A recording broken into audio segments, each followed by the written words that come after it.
Welcome, everyone. Thanks for being here. This is Red Ice Radio. I'm Henrik. Don't miss our most recent live TV show, episode 12 of Weekend Warrior. Good stuff available right now to stream or download on our members' website, redicemembers.com. We have excerpts available on redice.tv as well. Go to the TV section.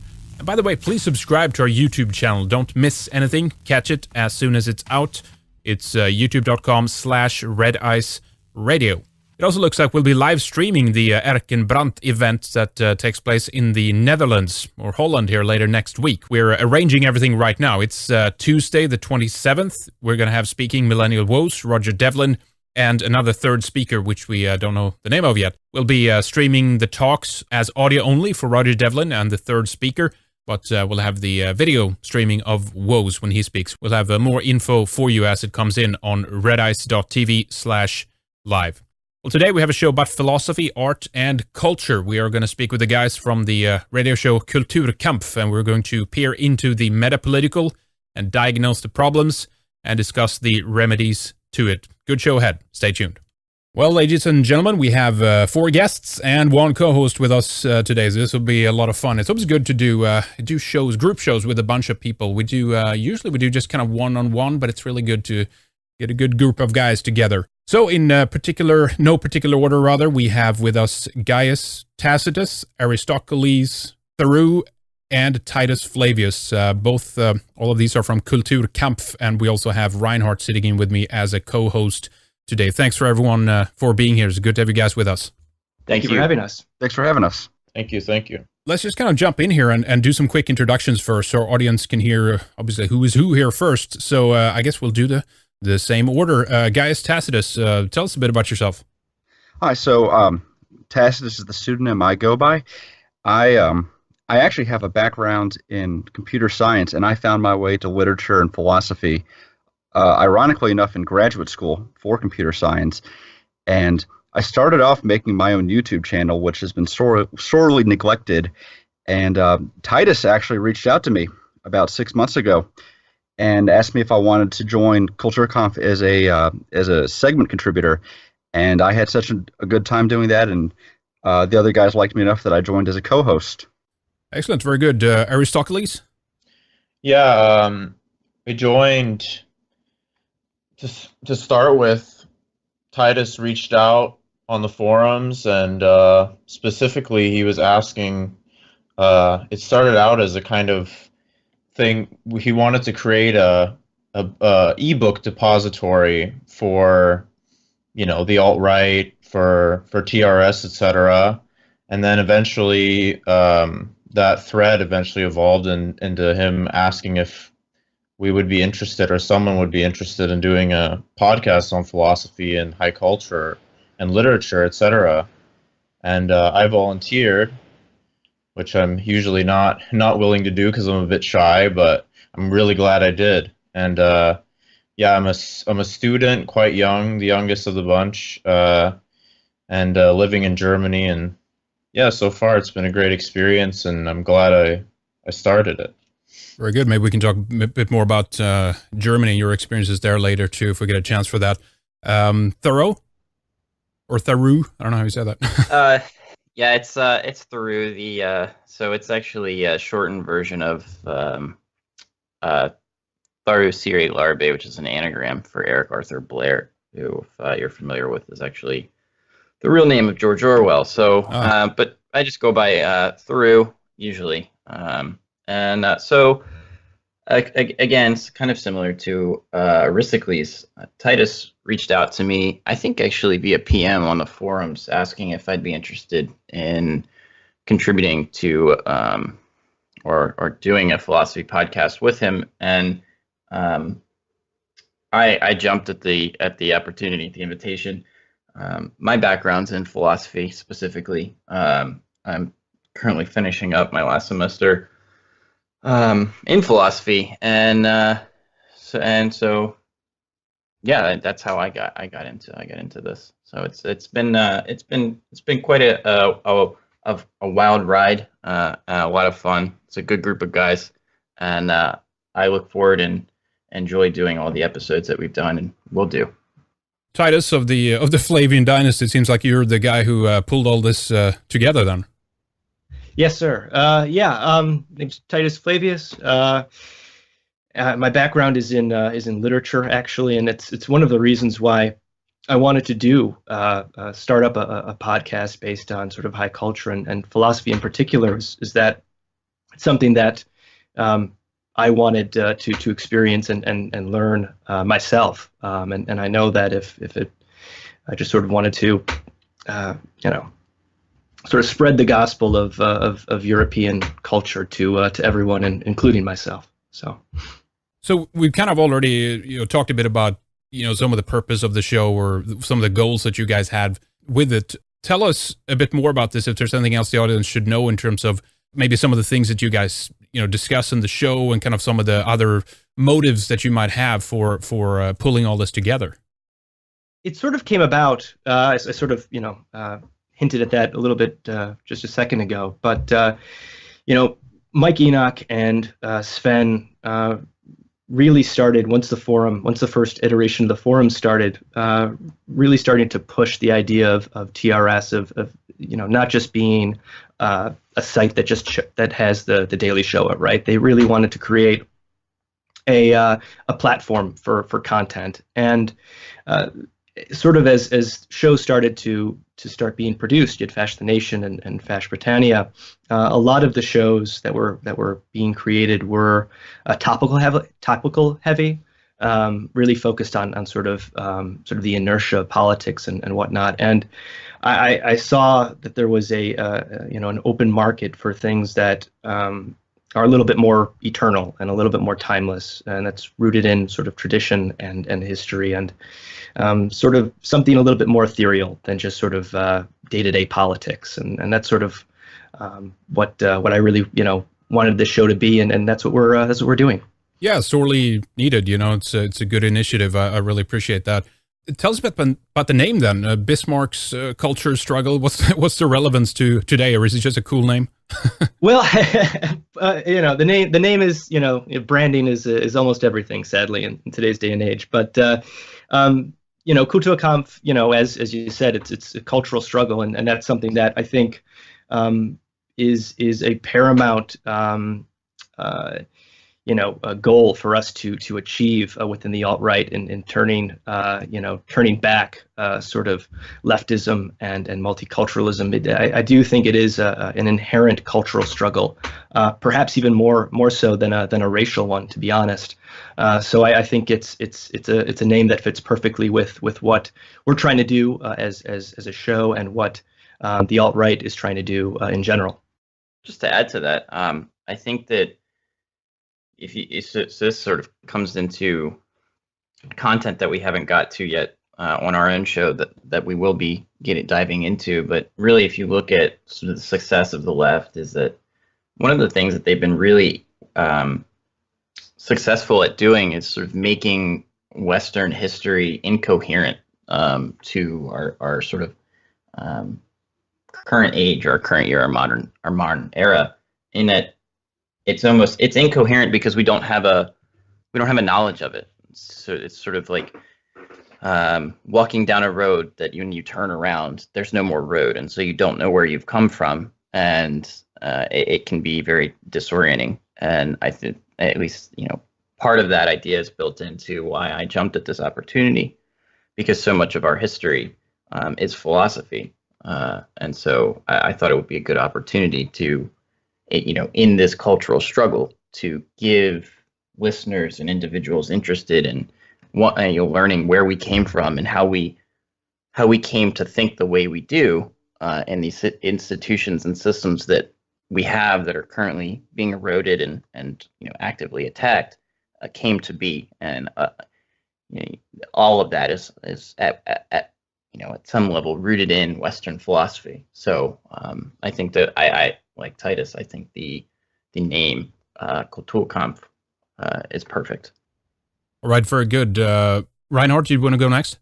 Yeah, so you guys decided to start off with Plato's Republic. Why did you choose to begin with this book in particular? Oh, we can all have our different reasons why we thought it was a good idea. But something I mentioned very early on was that Alfred North Whitehead's quote, "All of Western philosophy is but footnotes to Plato." That was really the primary reason. We debated a bit about should we start instead with the pre-Socratics, or maybe we should do the trial of Socrates, Plato's trial of Socrates and Xenophon's, so we could cover Socrates before going directly into Plato. But we decided, just as a launching pad, I guess you could say. Well, it was 10 episodes, a bit more than a launching pad, of course, but run with the metaphor, even though it's bad. As a launching pad, we thought it would be a good idea because it's also very well known. I mean, if you start talking about Thales or Anaxagoras or Anaximander, people will be a bit Right. confused, and it's so.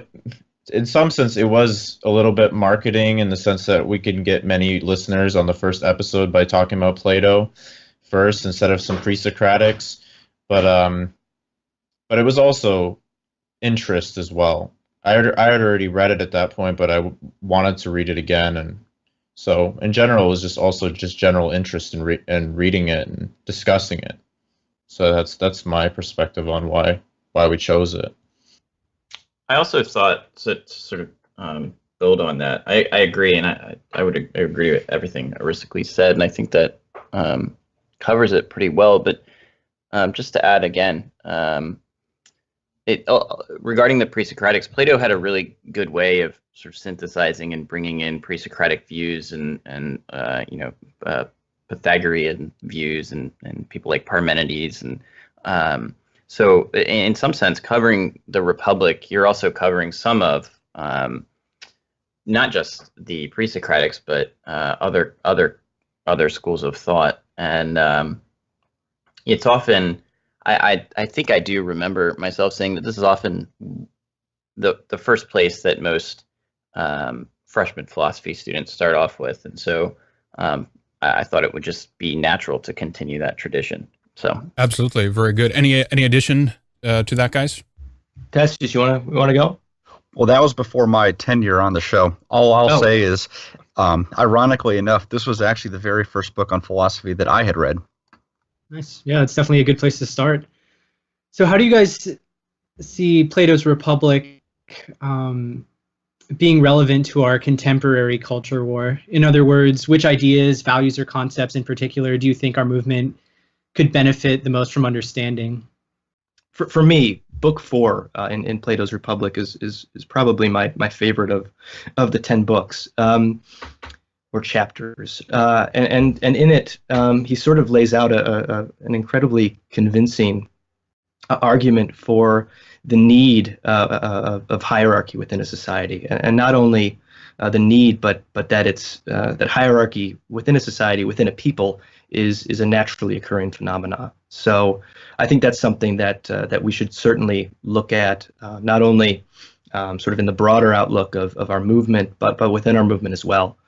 Yeah, I mean, there's so many good things that we have coming to us from Western historical, philosophical, the culture environment. Basically, we have such an incredible, rich tradition to kind of go into, and let's face it, a lot of this has actually been neglected, and people who get educated today, or that's on a very dumbed down level, and that's something we can go into a bit more later as we kind of describe some of the problems, basically, right? Of this lies at the foundation of why you guys do what you do. It lies at the foundation of why we do what we do. We're seeing the Western tradition, the Western world is being destroyed in front of our very eyes, and we need to discuss that a bit. But before we go into some of the heavy aspects of that, give our audience an idea also of what some of the other people and philosophers that you guys put focus on. I heard a couple of shows on Aristotle, Machiavelli, Locke. Tell us a bit more about some of the other people that you guys find interesting, and if there's others or which others you want to talk more about in the future. Oh man. So this is always a problem in philosophy specifically, is that there are so many great authors, not just from our contemporary or near contemporary era, but even from the ancients. Probably one of my favorites is Cicero. And we did an episode on Cicero where actually Jazz Hands McFeels from Fascination joined us. He's also a fan of Cicero. As far as philosophers that we are focusing on, I don't have it up in front of me, but I know that we're definitely going to be focusing on Kant, and here we go. Herder, Hegel. I'm a big fan of Hegel, actually. So that's sort of me, sort of entertaining my own interests. Fichte, Schelling, De Maistre, Burke, and Carlyle are some of the ones that are coming up in the near future. So within the next couple of months, and it's a tough question to really sort of get at, to be honest with you, Heiner.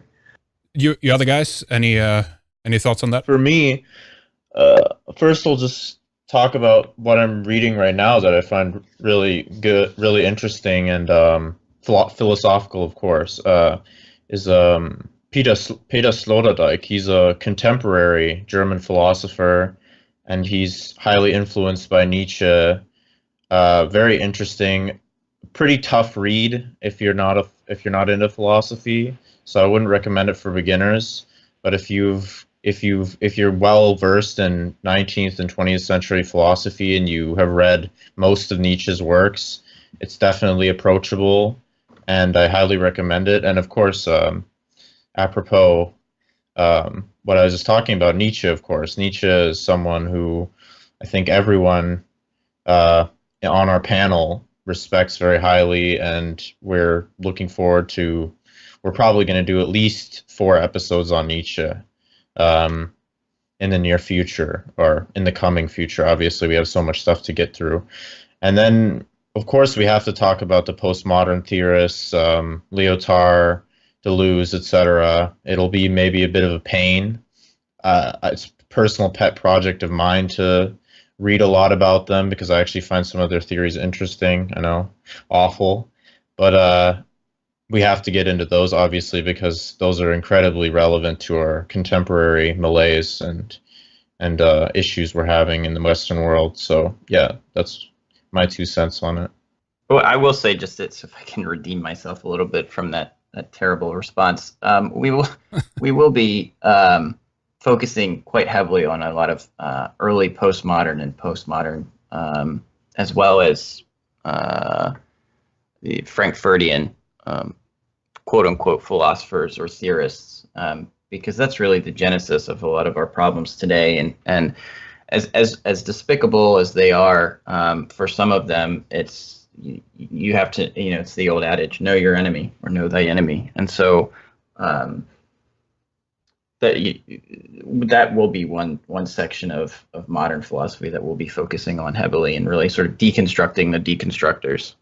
Yeah, it's interesting how some of the stuff within the Frankfurt School, I think people in the alt-right might even be sympathetic towards. Obviously, the overwhelming majority is divisive and contrary to our interests, but I remember listening to Jonathan Bowden talk about the Frankfurt School, and he actually praised some of their criticisms of the military-industrial complex. So I think I would certainly look forward to hearing you guys go through some of the thinkers from the Frankfurt School and seeing if there maybe is some overlap. Adorno's one of the least bad, because he was a very kind of intellectual snob. He hated jazz music. Right. The only thing he wrote that was incredibly bad was obviously the authoritarian personality, and that's a huge bad, because that was literally like demonize Western white Christian people. The book, I mean, it was basically the treatise, which is still taught in sociology courses and theory courses today. So but generally everything else he wrote is mostly very good and very interesting. So yeah, you're right. There's a lot of stuff gained. Adorno is also the guy who came up with the F scale, by the way, the personality test to measure how fascist you are. Yeah, the F and the E scale, yeah. very objective. You do see that. Actually, I wrote a somewhat of a lengthy essay on Rousseau of all people, and how he could be somewhat of an ironic ally to the alt-right with some of his criticisms that he lobbies at in his time was current day Geneva and France, and he talks about the erosion of the masculine spirit and society being denigrating to the human condition. And so there are, he goes a totally different way with it, but there are some interesting critiques that you can glean out of some of these people that we traditionally look at as sort of philosophical enemies or hostile to our own ways of life, that present themselves as sort of a launching pad or springboard to ideas that we can create to come to, the defense of our own people and our own culture and history. Right, and I think that's one thing that draws people to the alt-right is we certainly understand who the enemy is, so to speak, but we're capable of looking at leftist like intellectualism without being completely polemical. We're able to appraise it in a more objective manner than I think the left, especially the contemporary left, is capable of doing with our side of the spectrum today. Yeah, you bring up a good point. This is actually, to tie this back into something that we could glean out of Plato, that we, at least from my own personal opinion, is what's important out of Plato is that I believe it was in book 5 or 6, I can't remember. He outlines sort of the natural progression of the life and education of the ancillary or auxiliary class before they become guardians, and so for him, a guardian would only be someone who had survived the trials of all the previous stages, including being a member in the military, obviously, and at that point, the guardian class would all be basically philosophers, and it was important for him. He marks the age at 50 years of age, that at that point is when really the philosopher was ready to sort of go out into the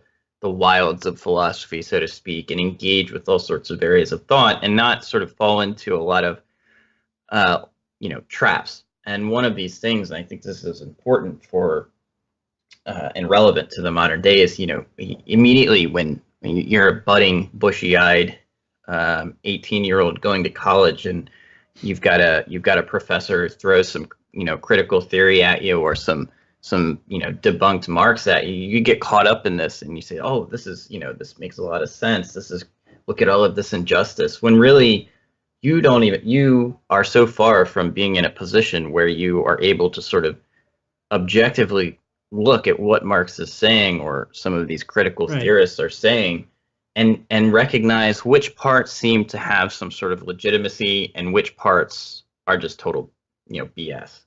And I think that's an important concept. Yeah, definitely. And that whole process is further compounded by the fact that you're hearing essentially the same narrative within every class. It would be one thing, if one teacher was teaching Marx, but when every teacher is teaching Marx, you're not hearing any criticisms of it. You think that this is what the smart people think. I should think this as well. Yeah, recently you guys participated in a live debate with a few Marxists. Why don't you tell us a little more about that? How it came about, what topics were discussed, and of course what the outcome was. Well, the outcome was absolute total victory, which was very nice.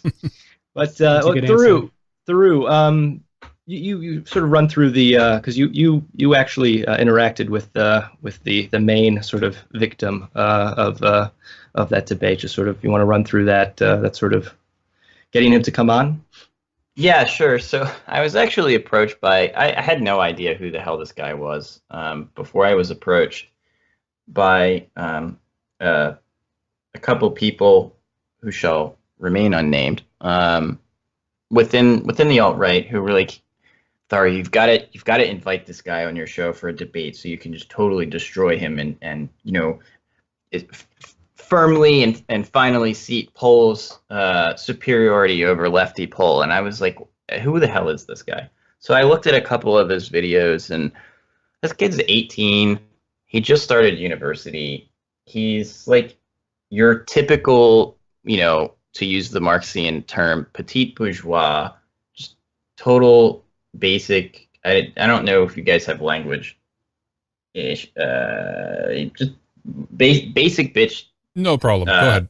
Yeah, That's fine. He's just your basic bitch. 18-year-old shit lib in the UK who's privileged as all hell, thinking that he's leading the revolution, making YouTube videos online, talking about like the exploited working class.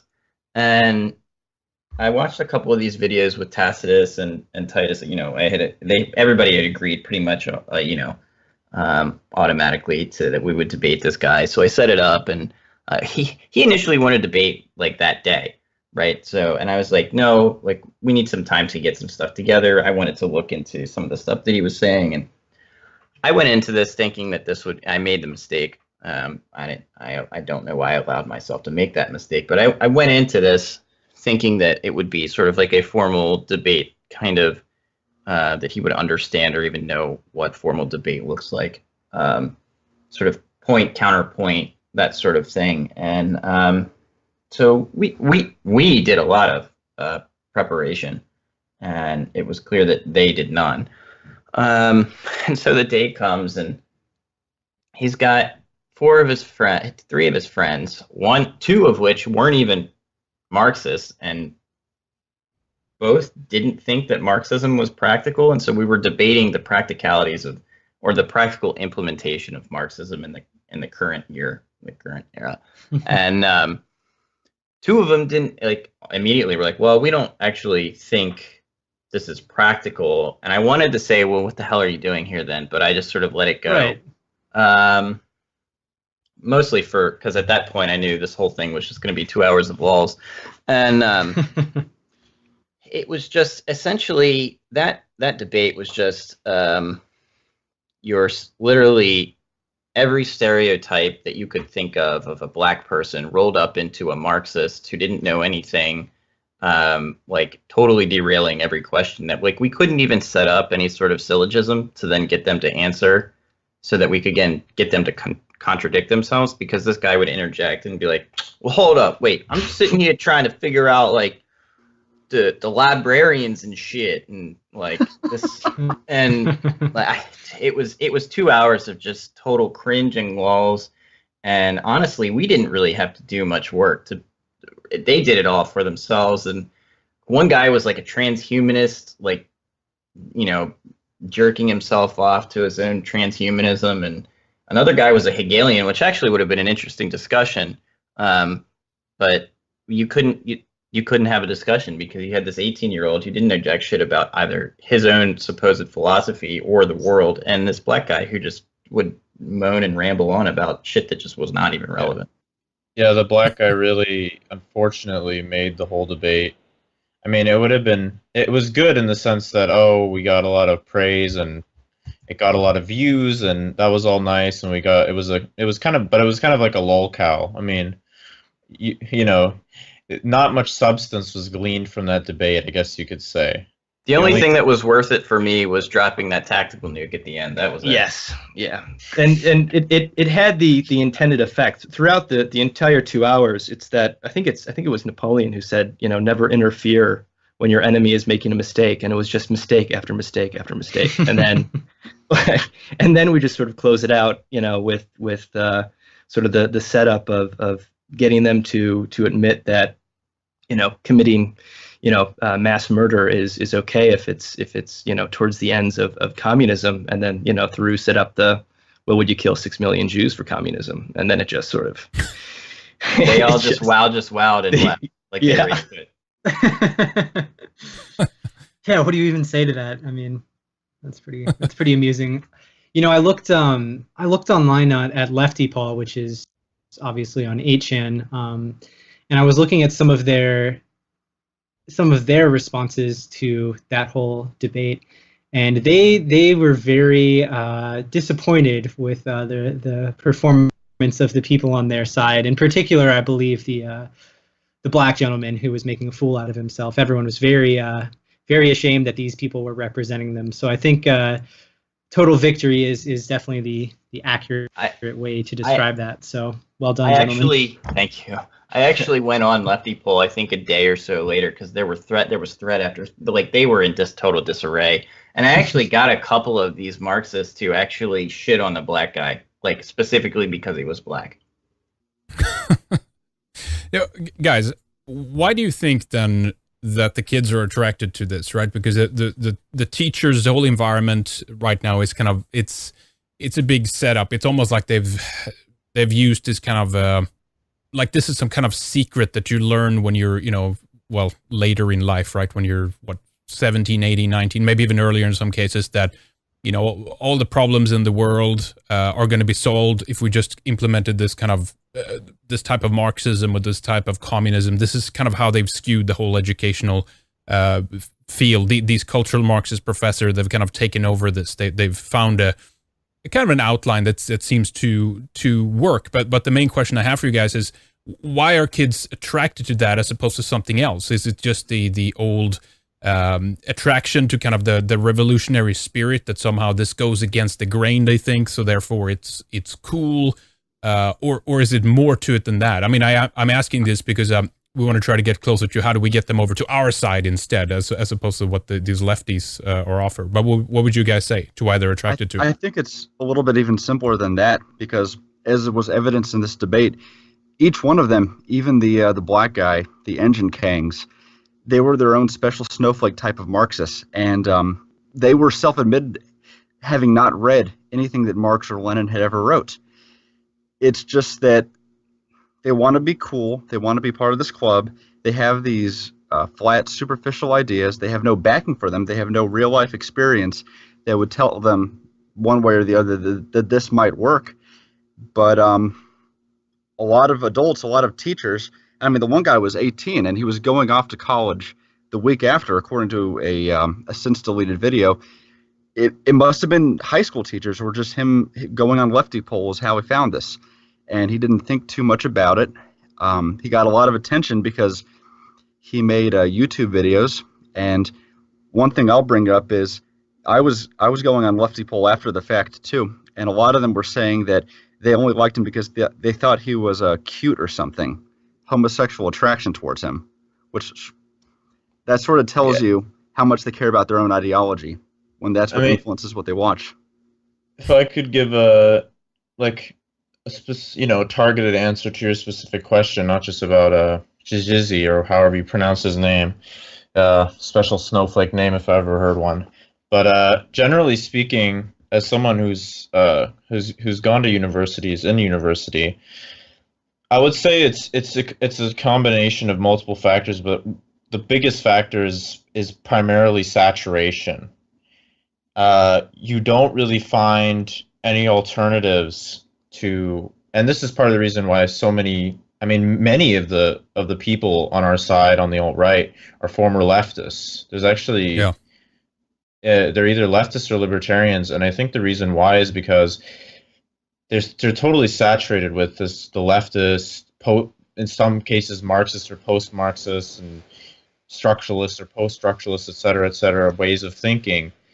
And if they're not completely pwned by those ideologies, they can still turn over. And the reason why is because those things lose their novelty after one exits university and isn't in a sinecure where you do that as a daytime job. Something Greg Johnson's talked about is that the system's no longer co-opting these young white males. So you can have all these white males learning about critical theory and women's feminist philosophy, etc. But none of it sticks because they don't continue. It doesn't translate into anything tangible afterwards. And so maybe they learn a lot about it and they're interested in it. But I think especially for white men. I mean, maybe obviously the indoctrination is much stronger on the persons of color side, but for white men, there's just the incentives and the rewards for believing in these things are diminishing. So even if you find them interesting, like I do, for instance, there's no actual tangible real world reward, or at least it's becoming less and less every year or every month, it seems, in especially on American university campuses. You know, you're left in a prostrated position. Maybe you can have some feminist girl who pity fucks you occasionally because you believe these things, but other than that, I mean, we don't want those kind of people in our movement anyways, people who actually think that's acceptable form of compensation. So I think the reason why is saturation, and also because, at least for me, I'm not speaking for everyone, but these ideas are actually interesting. Unless you have a complete, unless you have a protective shield going into university that kind of tells you to be suspicious of all these ideologies and theories before you enter, they are actually interesting. They seem novel. They're also easy ways of explaining the world, explaining why things are certain ways, why there's injustice in the world. And of course, whites in general are more altruistic, so they want to support whatever cause has a just or equitable outcome, and so they kind of get led down the beaten path, led down the wooden path, so to speak, the wrong path. So yeah, that's what I would say about it. I don't want to. Oh, I go don't. ahead, Yeah. I don't want to counter signal you too much, Aristocles. But I actually I think you're giving them way too much credit.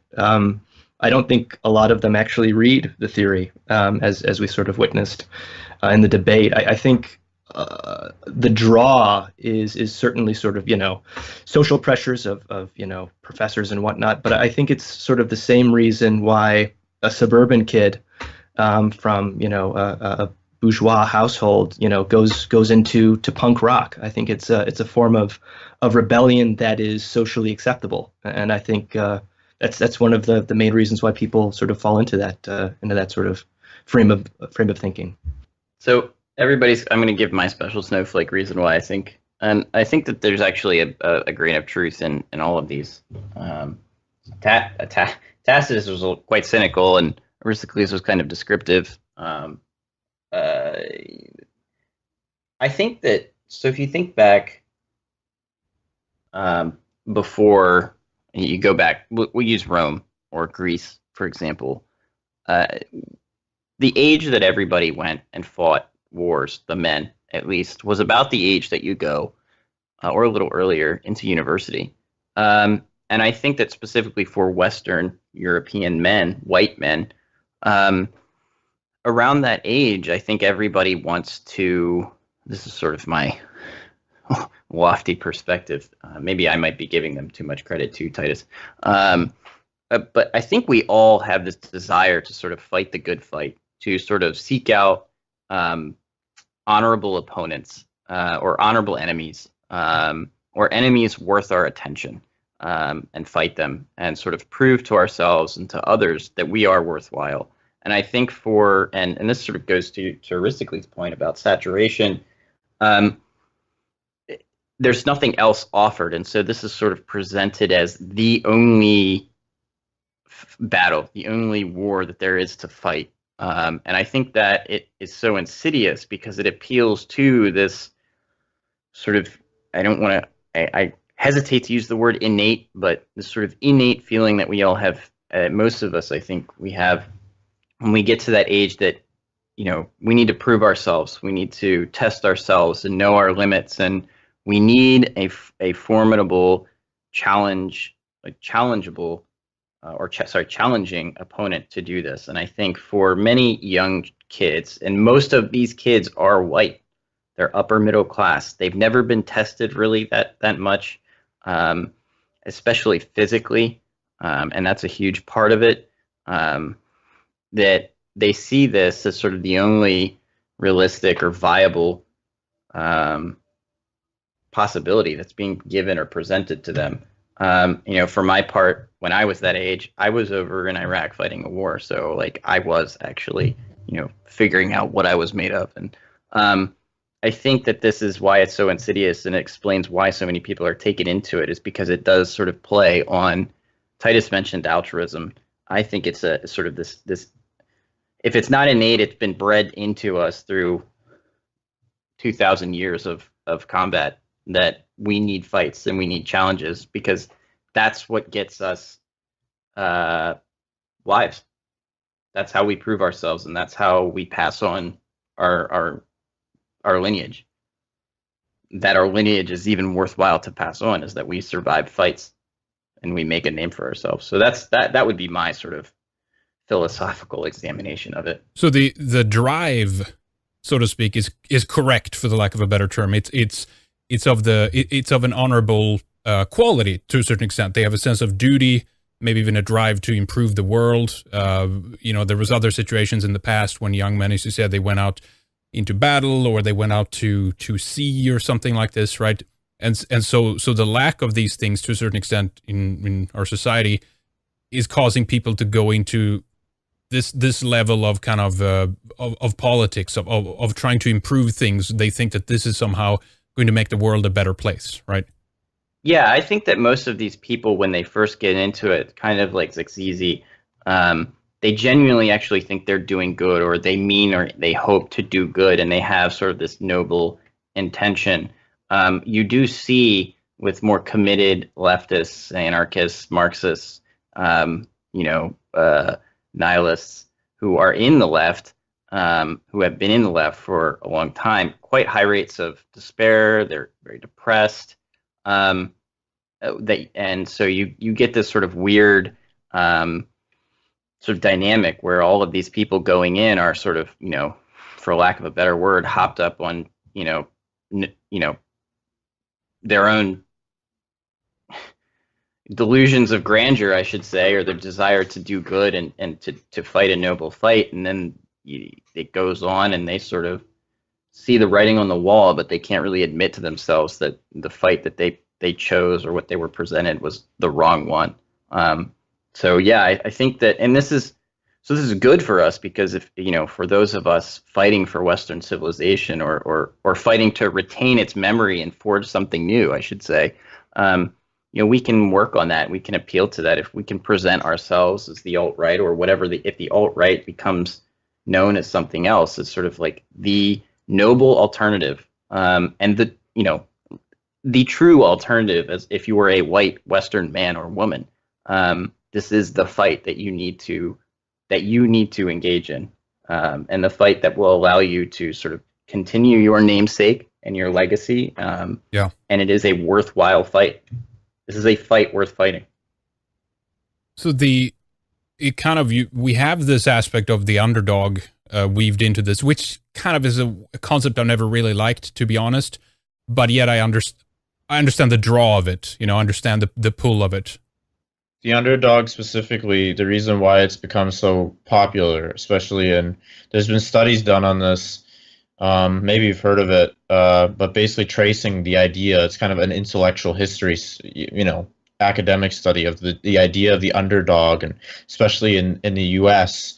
And basically, they found that it was primarily came out of Hollywood, of course. Yep. Well, that's all you really need to say. Yeah. I think most people in our circles can kind of extrapolate from that where that came from. And of course, it's always been present to a certain extent. Of course, everyone, because they see, maybe due to resentment, class envy, call it what you want, they see themselves, the have-nots or whatever, the masses, they see themselves in this up and coming, this challenger, right? You use a historical example, Spartacus, for instance, or something like that. They see it as empowering, and that's always been a trope in probably almost all civilizations. But the accentuated and exaggerated nature to which that kind of archetype, I guess you could say, is worshipped in the West is primarily because of that. Sorry, I didn't mean to interrupt you. It's true. I mean, it's a Jewish invention altogether. You can even see, I recommend people to look at Hollywoodism, the documentary that kind of traces the origins of Hollywood, and this concept of how they're talking about a shadow America that they kind of invented and how this role, which primarily kind of put forth this idea of the underdog, was the overpowering image of what many Americans came to identify with. Really interesting documentary that details that. But back to my initial point there, whether we like it or not, or whether we, we can see the true origins of it, maybe there's still something to the fact that we can maybe work with that as opposed to against that. So my point would be, if there are any underdogs, true underdogs today, it wouldn't be these Marxists who think that they're challenging the world in any kind of capacity. It would be us that are the true underdogs. This is something we can work with. Absolutely. So I'm not sure how familiar you are with Nietzsche, but essentially you see this, everywhere Jews go. They take traditional pillars and they invert them. And Nietzsche calls this the slave revolt of morality. And for him, that was what Christianity was for traditional European society. And so again, to your point about Hollywood, about the underdog, the underdog is the one who's by all right should, I hesitate to say is inferior, but at that current point in time is the one who's losing the fight. And so people are made to sort of think that, well, the one who's losing should actually win, right? And so we see this kind of perverted mentality with people like Justin Trudeau, who say, if you kill your enemy, they win. It's this total inversion of just logic and just common sense, and they do this everywhere they go, and it's sort of a slave revolt, and we can see it in gender roles, and it's basically everywhere. Once you sort of read that part of Nietzsche and you see it, and you're like, holy shit, you start seeing it everywhere. We can see it in talks about this too. Yeah, we can see it in the 2016 election. Just this last week, Hillary Clinton's pneumonia is a sign of her strength, right? She can fall and collapse on the floor, and that's why we need her as president. Yeah, it's the nobility of the suffering of the leper. I just wanted to say real quick, just for intellectual rigor's sake, because this is something I conceded in our Marxist debate, which I do think is true, and I'm sure some people would disagree with me on the alt-right, and that's fine. But I don't think that the left, the kind of hardcore leftists, really who still believe in Marxism, I don't think they're the ones in power today. I think, and you can just see this by how, you could say, okay, they always want to feel like they're losers, etc. But I really do think that they feel like the world's kind of gotten away from them, in a very similar fashion to what we do. And of course I'm talking about here very hardcore leftists like Alain Bedouin, Zizek, etc. They don't think the world's in their control at all, and they're correct in a certain sense, because radical ideologies rarely can achieve kind of hegemony, right? What we have today is a very watered down, lukewarm, compromise, I guess you could say, compromised leftism. And a lot of leftists, especially hardcore Marxist types, they're correct in a certain sense when they say that, it's out of their control, that they don't have any control. Of course, you can make the implication genealogically that their ideas have great influence in that, but of course it's not good enough for them. And I agreed that it's true that the hardcore, the far left, you could say, or whatever, don't have very much power. Of course, they have much more because they're not hunted down and they're not prosecuted like we are. But in a sense, that almost gives us more power, because the radical left today is kind of considered harmless. Some of their ideas trickle down into the academy, but nothing that will upset the social justice warrior, neoliberal drones, right? And hardcore radical ideas, whether left or right, are upsetting. They're perturbing, and yeah. So that's just what I wanted to say, just for the sake of intellectual. Hi, do you mind if I jump in and add on to that? No, go ahead. He's got a really good point. Aristocles, I think you've got a good point there and some good insight. And if you guys haven't listened to it yet, it's a decent episode. It's actually a good episode. The recent Daily Show episode with Spencer. He references Sun Tzu's remark about, you don't ever want, you don't know, you always want to leave your enemy with a way out, and because if not, they're going to fight to the death because they don't have any other choice. And so I think this is one of the fatal mistakes of leftism, is that especially today we see with in Jews, 80 years later they're still prosecuting quote unquote Nazi janitors and accountants, right? They don't leave their enemies with any way out. And so the alt-right is sort of that manifestation of that sort of fight to the death mentality. And I think it will be their undoing, because I say this a lot, when white Western men in white societies, when they get really pissed off, they're really good at fucking shit up. They're really good at it. And our movement is typified by really, really smart people who are motivated. And we're pissed off. And don't make the white kids angry. Right. And and we don't have any other option. And I think that's the fatal flaw. So I agree with Aristocles' point. Well, very good. This is very interesting. We're obviously just kind of getting started here. I think we should take a short break here, though, at the end of the first segment, and then continue kind of just going right into the meat of it here in a little bit, and continue to kind of diagnose the problem, really, and try to get closer to how what we can do to turn this around, and what tools and weapons that we have at our disposal in the current way that this fight is playing itself out. So we have much more to get into here, but gentlemen, do give us a little bit more details about the show, of course, how people can listen to it, how often you do it, and if there's any one of you that want to give out, I don't know, if you have another website maybe, or a Twitter handle or something like that you want to give out, please do that. The floor is yours, gentlemen. So I did start a supplemental website for the podcast a couple episodes after we started doing the podcast. You can find that at www.KultureKampf, spelled just like the show name is. So KultureKampf.org. And it's been sort of neglected because my schedule's been quite busy. All of our schedules have been quite busy. And for myself, you can find me on Twitter at Vox Romani, VOXROMANI. And the other guys have Twitter accounts as well. So. Yeah. So also what we're doing upcoming, our schedule has had a bit of a spanner thrown into it, obviously because of the debate and now the interview, which is, very, very good though. It's nice to take a break from routine and a habitual kind of schedule once in a while. And we thank you very much for this opportunity to do this interview. But our next upcoming show will be Rousseau's Discourses on Inequality, and then after that we're doing 3-part series, at least we hope, on the French Revolution, going over Burke's, de Maistre's, and Carlyle's interpretations of the French Revolution. So yeah, and you can find me on Twitter at Aristocles_INV. So yeah, I'll pass it on. Yeah, and our show,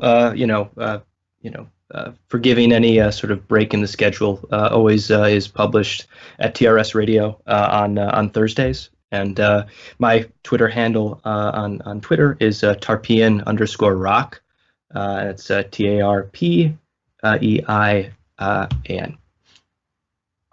Just to finish this off here, I mentioned earlier I actually have a YouTube channel, which I have 2 videos that I've been sitting on for a while.